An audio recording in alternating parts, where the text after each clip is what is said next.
You're scaring people. Do you really want to scare your own people this much? He talks about homegrowns are next. I mean, people are scared, not just illegal immigrants, and a lot of them are working. I live in L.A. They're the only people here who do work. So here's what you don't know. First of all, President Trump has promised we're going to concentrate on public safety threats and national security threats, right? And the data shows that every morning I look at 22 pages of data. The last time I looked at data was the day before yesterday. 70% of everybody we're arresting is a criminal. 70%. Who's the other 30%? A lot of them are national security threats. We've arrested thousands of national security threats. Most of them don't have criminal histories because they're laying low. Political commentator and wealthy elitist Bill Maher tried to guilt-trip Americans into swallowing mass amnesty with the same tired emotional tricks.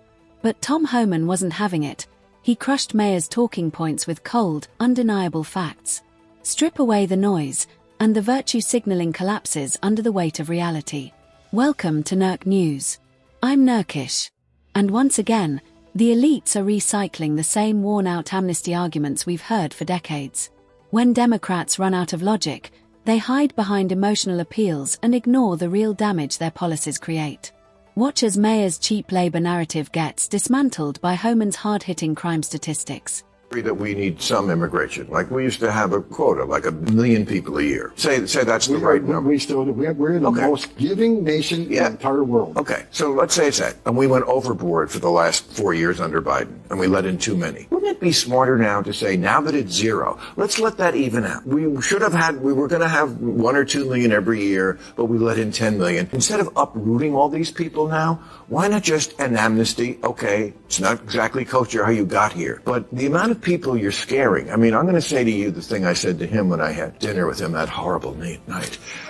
And, they hated it that I reported it honestly, that he does listen. And he looks you in the eye. And he not got mad one time when we were arguing about anything. But anything I contradicted him. But let me get to the point, though. If you want to send a message to the whole world, cross the border illegally, it's a crime, but it's okay. Have due process, get order removed by an immigration judge, don't leave, it's okay. Just don't commit another crime, you're good to go. If that's the message we send to the whole world, people are going to keep coming. And let me tell you something, there's a whole, illegal immigration is not a victimless crime. But the reason I am who I am, I've talked and got on my knees and talked to 9-year-old little girls who were raped by multiple members of a cartel just for passing her across the river. I stood in back of a tractor trailer with 19 dead people who baked to death. I ran out of Operation Ice Store in Phoenix, Arizona, where smuggling organizations were ripping each other's off because the smuggled people were worth more money than dope. So they go to the house and rip each other off. They call a relative up and say, I have your brother here. You owe us $25,000. They say, no, we agreed on 10. Well, now it's $25,000. You pay it or I kill him. And they did. Bodies are piling up. They actually called relatives and tortured their son or their brother because they didn't pay the fees. What I'm saying is, that's why you have to show there's consequences. Because if you send a message, there's no consequences, and you want to reward illegal behavior, that's not going to stop. Right, and I get all that. And for all that, I thank you for your...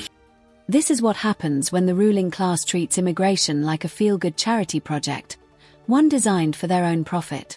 Maher spins it as if hard-working Americans should happily accept mass amnesty just so he and his wealthy liberal allies can enjoy endless pools of compliant, cheap labor.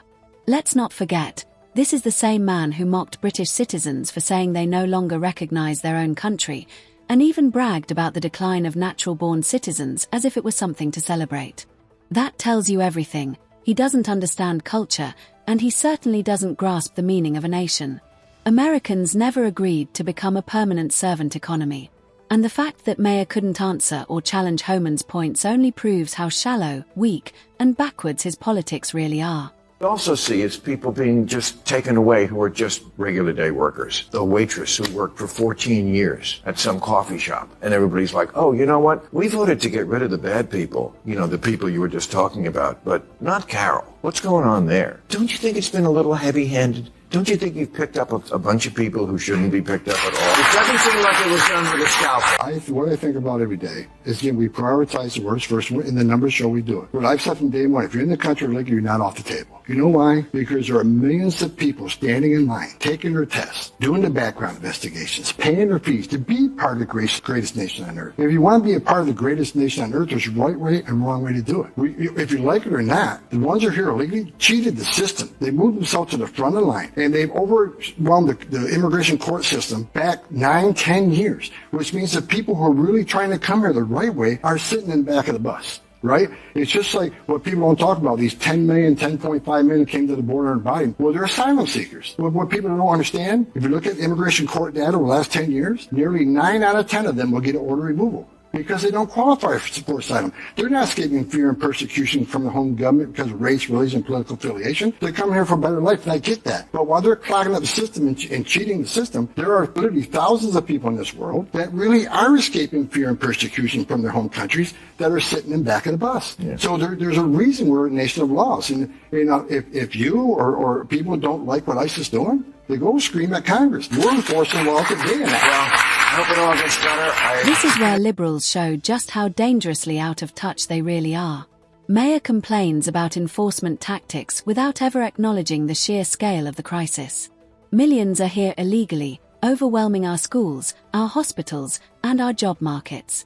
The left cries about the fears of illegal migrants, but never about the fears of hard-working Americans who are forced to bear the cost of importing tens of millions into their communities.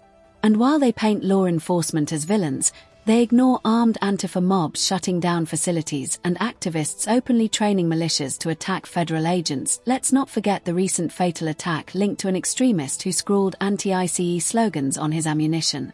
That's not compassion, that's chaos. Americans deserve safety, secure borders, and a fair labor market. Not open borders, elite lectures, and threats of violence. So what do you think? Should America cave to the demands of billionaires pushing mass amnesty just because they despise Trump? Let me know your thoughts in the comments. And if you enjoyed this video, don't forget to like and subscribe. It really helps the channel grow. Until next time, this has been NERC News.